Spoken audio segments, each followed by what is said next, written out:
1.1 का third question, exercise 1.1 का third question क्या है क्या नहीं है, इसमें अपने को क्या करना है क्या नहीं करना है ये समझना ध्यान से। कि इसमें कुछ नहीं करना है, आपने फर्स्ट में प्राइम फैक्टर्स निकाले हैं, सेकंड में एलसीएम एचसीएफ निकाले हैं, वेरीफाई भी किए हैं, थर्ड में आपको कुछ नहीं करना है। क्या करना है, केवल एलसीएम और एचसीएफ निकालना है, जो ऑलरेडी आपने सेकंड क्वेश्चन में कर रखा है। तो क्या करना है, तीन यहाँ पे इंटीजर्स जो हैं, देखिए LCM and HCF of the following integers, वहां पे दो दो इंटीजर्स दिए थे, यहाँ पे तीन इंटीजर्स हो गए बस, बाकी और कुछ नहीं है। तो applying the prime factorization method, prime factorization method से एलसीएम और एचसीएफ निकालना है। हम तीन इंटीजर्स जो है क्या है, 12 है, 15 है, 21 है, इनका हम क्या करेंगे, एलसीएम और एचसीएफ निकालेंगे।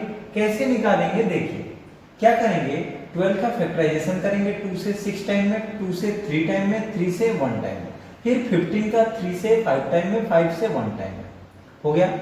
21 का 3 से करेंगे 7 टाइम में, 7 से करेंगे 1 टाइम में, हो गया। उसके बाद हम इनको फैक्टराइजेशंस को, प्राइम फैक्टर्स को लिख लेंगे प्रोडक्ट के फॉर्म में। यहाँ पे प्रोडक्ट के फॉर्म में लिखने के बाद हम क्या करेंगे, कॉमन देखते हैं, तीनों में जो कॉमन होंगे। हमने इसके पहले भी बोला था कि एचसीएफ निकालते टाइम आप याद रखिएगा कि जो फैक्टर्स होते हैं उनको प्रोडक्ट के फॉर्म में लिखने के बाद जितने डिजिट्स का, जितने नंबर्स का आपने, जैसे यहाँ पे 3 इंटीजर्स है, तो तीनों इंटीजर्स के फैक्टर्स में कॉमन क्या है, तो क्या था 3, तो 3 ही क्या होगा, एचसीएफ होगा। अदरवाइज आपको कोई नंबर नहीं दिख रहा है कि जो कॉमन हो, तो क्या क्या हो गया, 3 क्या हो गया, एचसीएफ। लेकिन एलसीएम में रूल क्या होता है कि जो कॉमन है उसको तो लिख ही लो, साथ में जो बच जाते हैं उनको भी लिखो। जैसे 2 into 2, तो 2 into 2 क्या बचा था इसमें, सेकंड वाले में 5, थर्ड वाले में 7, सबको लिख लो, फिर मल्टीप्लाई करो। ये याद रखना कि इस 3 को 3 टाइम में लिखना है, 1 टाइम, जो कॉमन है उसको केवल 1 टाइम लिखेंगे, ठीक। अब देखो 3 2 जा 6, 6 2 जा 3 2 जा 6, 6 2 जा 12, 12 5 जा 60, 60 into 7 करना है, तो 7 6 जा 42 होता है, लास्ट में 0 बढ़ा देंगे, 420 क्या हो गया एलसीएम। एचसीएफ क्या आया है 3, एलसीएम और एचसीएफ निकल गया। यहीं तक बस करना, वेरीफाई नहीं करना था। सेकंड क्वेश्चन जो था 17 23 29, इसमें तीनों जो नंबर्स हैं, तीनों इंटीजर्स जो हैं, 3 इंटीजर्स जो दिए गए हैं वो क्या हैं, तीनों के तीनों प्राइम नंबर है, तीनों किसी के भी टेबल में नहीं आते हैं। तो ये इसको ऐसा नहीं कि हम छोड़ देंगे, सबसे इजी क्वेश्चन है और इसी को बच्चे छोड़ देते हैं।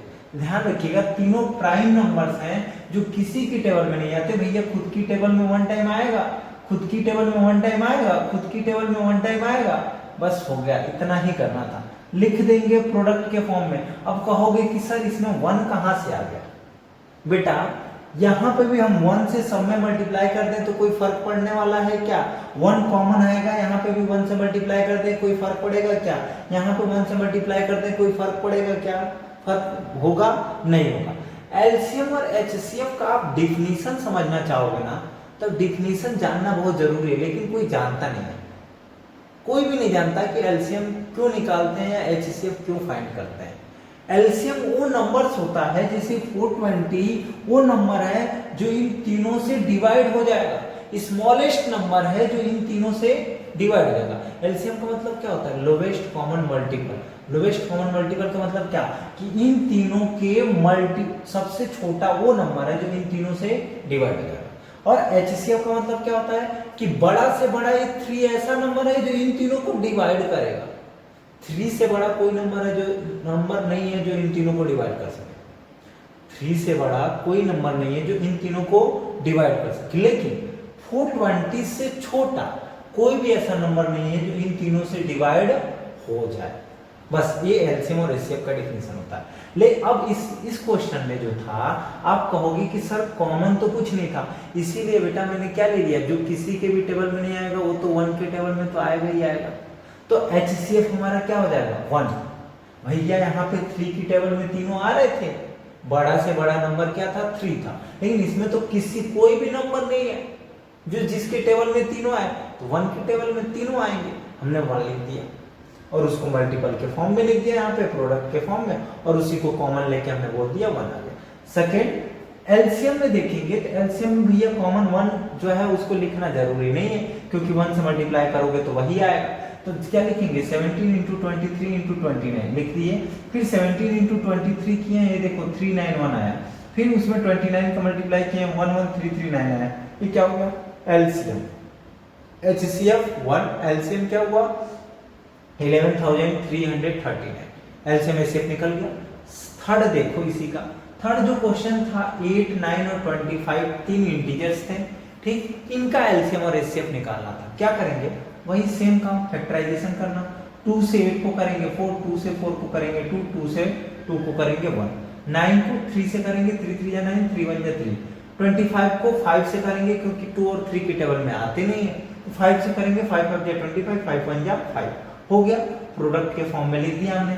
8 को 2 इंटू 2 इंटू 2, अब 1 लास्ट में हमने इसलिए लिख दिया क्योंकि इसमें भी देखोगे ना, जैसे 9 का करेंगे तो 3 इंटू 3, 25 का करेंगे 5 इंटू 5, इसमें भी कुछ भी कॉमन नहीं, तीनों में थे कॉमन, तीनों में कुछ नहीं था, तो हमने इसीलिए इनको इंटू 1 इंटू 1 इंटू 1 लिख दिया, और उसी 1 को मैंने कॉमन ले लिया क्योंकि आपको समझ में आए। HCF जो किसी के भी टेबल में नहीं आ रहा है भैया, 1 के टेबल में तो सारे आते हैं, इसीलिए 1 ले लेंगे। HCF अगर यहाँ कुछ नहीं आ रहा तो क्या आएगा 1, क्योंकि 1 लिख सकते हैं मल्टीपल के प्रोडक्ट के फॉर्म, ठीक, उस साइड में प्रोडक्ट के फॉर्म में 1 लिख सकते हैं, तो उसी 1 को हम तीनों में कॉमन ले लिए बस। अब एलसीएम में क्या करेंगे, जो बच गए सबको, तो 2 इंटू 2 इंटू 2 लिख दिए, 3 इंटू 3 लिख दिए, 5 इंटू 5 लिख दिए। अब क्या करेंगे देखो ना, मतलब 8 इंटू 9 इंटू 25 करना था, 8 इंटू 9 करेंगे 72 होता है, 72 इंटू 25 के, ये देखो 1800, एलसीएम क्या आया 1800, एचसीएफ क्या आया 1, ठीक, ये एलसीएम और एचसीएफ, इसके आगे इस क्वेश्चन में कुछ नहीं करना है, केवल एलसीएम और एचसीएफ फाइंड करना है प्राइम फैक्टराइजेशन मेथड से, बस ये चीजें करनी थी।